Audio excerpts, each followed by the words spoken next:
Hi guys, welcome to How to Solutions YouTube channel. In today's video, I'm going to show you how you can fix Instagram failed to send message problem. Before getting into this video, must subscribe to our YouTube channel and click on the bell icon.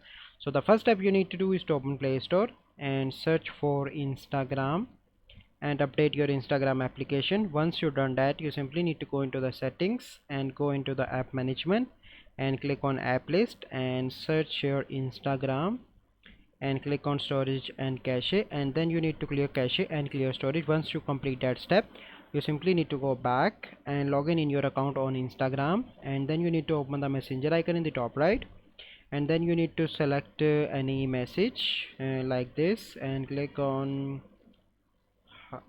and here you can see that it is sent. Let me show you. So here you can see it. So this is a process by which you can fix Instagram message problem.